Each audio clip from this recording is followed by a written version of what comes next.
আমি অ্যাডভোকেট ফয়সাল ফারুক বলছি। ফয়সাল ল একাডেমিতে এসে আমার লেকচারের ভিডিও দেখার জন্য আপনাদেরকে অনেক অনেক ধন্যবাদ। আজকে আমাদের সাবজেক্ট হচ্ছে দেওয়ানি কার্যবিধি 1908। এই আইনের আজকে 3 নম্বর লেকচার। এই লেকচারে আজকে আমরা শিখব ধারা 7, 9, 10, 11, 12 এবং 13। এই ধারাগুলোর মধ্যে 10 এবং 11 খুব ইম্পর্ট্যান্ট দুটি ধারা। এই দুটি ধারায় যে বিষয়বস্তু রয়েছে খুব ভালো করে বোঝার চেষ্টা করবেন। এখান থেকে ম্যাক্সিমাম টাইম বার কাউন্সিল পরীক্ষায় প্রশ্ন থাকে, এবং আমি আরেকটি লেকচারে এই দুটি ধারা সম্পর্কে পার্থক্য আলোচনা করব, সেটিও খুব ভালো করে দেখবেন। তাহলে চলুন শুরু করা যাক।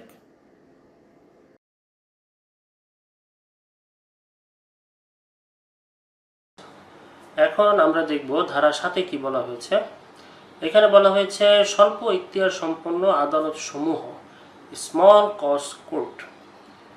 আচ্ছা, এখন স্বল্প ইখতিয়ার সম্পন্ন আদালত আসলে কি?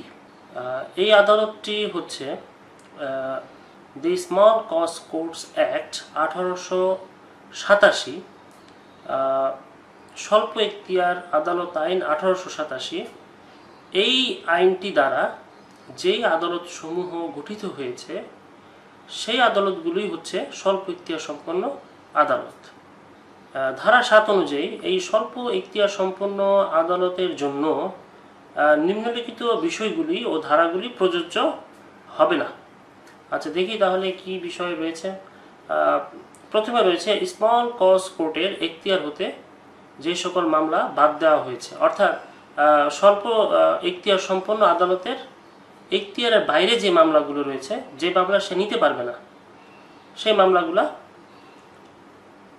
বাদ দেওয়া হয়েছে। 2-এ রয়েছে এইরূপ মামলার ডিক্রি, অর্থাৎ যেই মামলা গ্রহণ করার এখতিয়ার তার নাই, সেই মামলার ডিক্রি জারিও সে করতে পারবে না।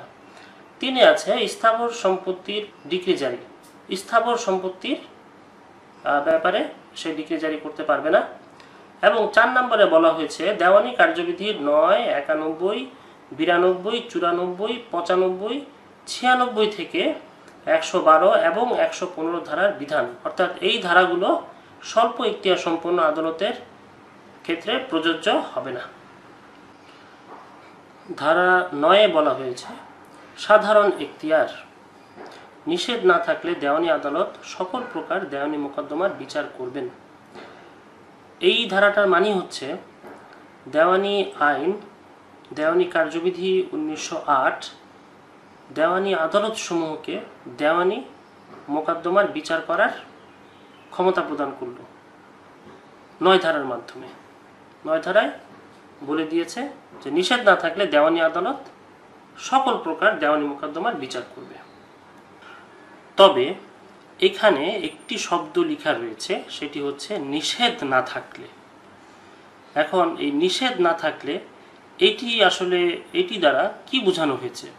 এই শব্দগুলো দিয়ে বোঝানো হয়েছে যে দেওয়ানি কার্যবিধি 1908 এর 10 এবং 11 ধারায় বর্ণিত ক্ষেত্রসমূহের মধ্যে যে সকল মামলা বিচারার্থে গ্রহণ প্রত্যক্ষ ও পরোক্ষভাবে বারিত হয়েছে সেগুলো ছাড়া, অর্থাৎ দেওয়ানি কার্যবিধির 10 এবং 11 ধারায় যে বিধানাবলী রয়েছে সেখানে কিছু মোকদ্দমাকে বারিত করা হয়েছে, সেই মোকদ্দমাগুলো দেওয়ানি আদালত বিচার করতে পারবে না।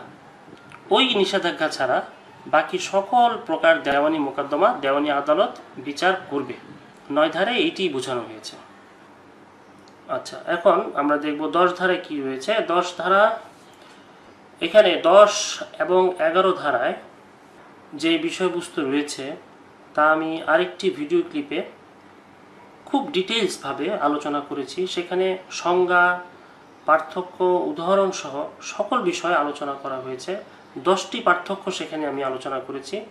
ওই ভিডিও ক্লিপটি যদি আপনারা একবার দেখেন, 10 এবং 11 ধারার ভিতরে আর কিছু বাকি থাকবে না।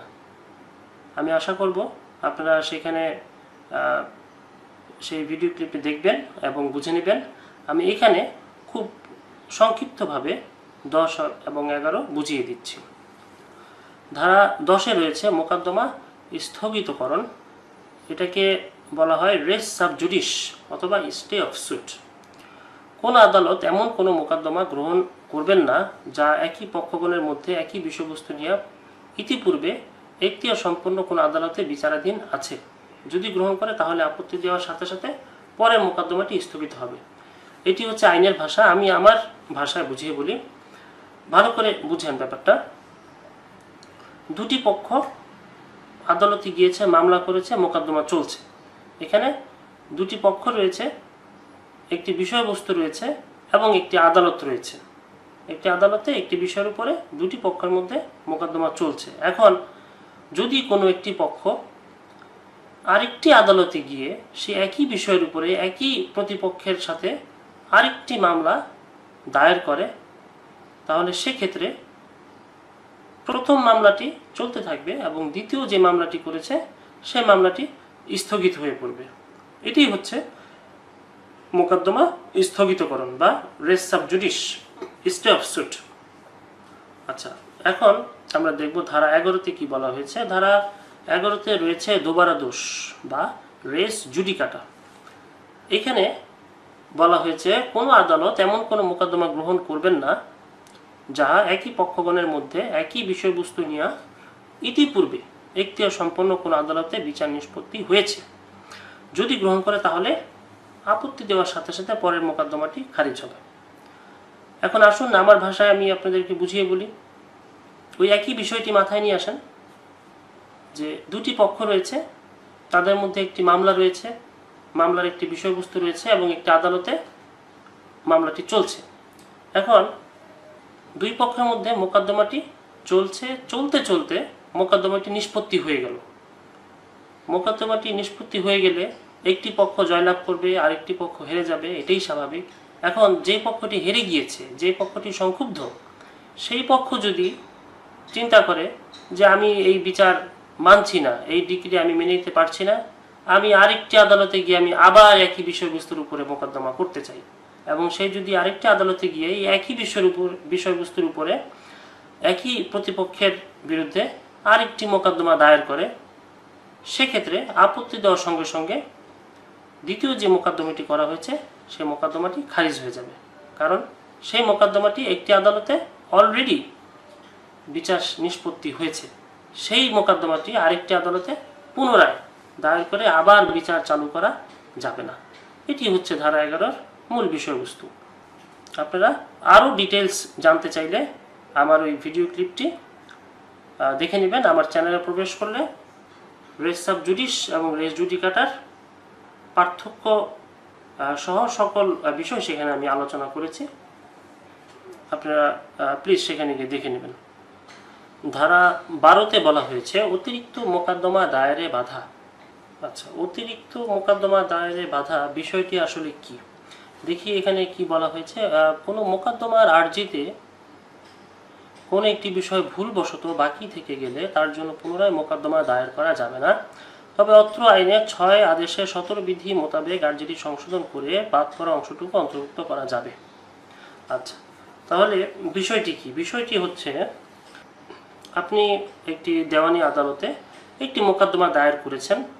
তো দায়ের করার পরে কয়েক মাস পরে দেখা গেল যে আপনি ভুলবশত মোকদ্দমায় কিছু বিষয় আপনি অন্তর্ভুক্ত করেননি, অর্থাৎ কিছু গুরুত্বপূর্ণ বিষয় বাদ দিয়েই আপনি মোকদ্দমাটি দায়ের করেছেন।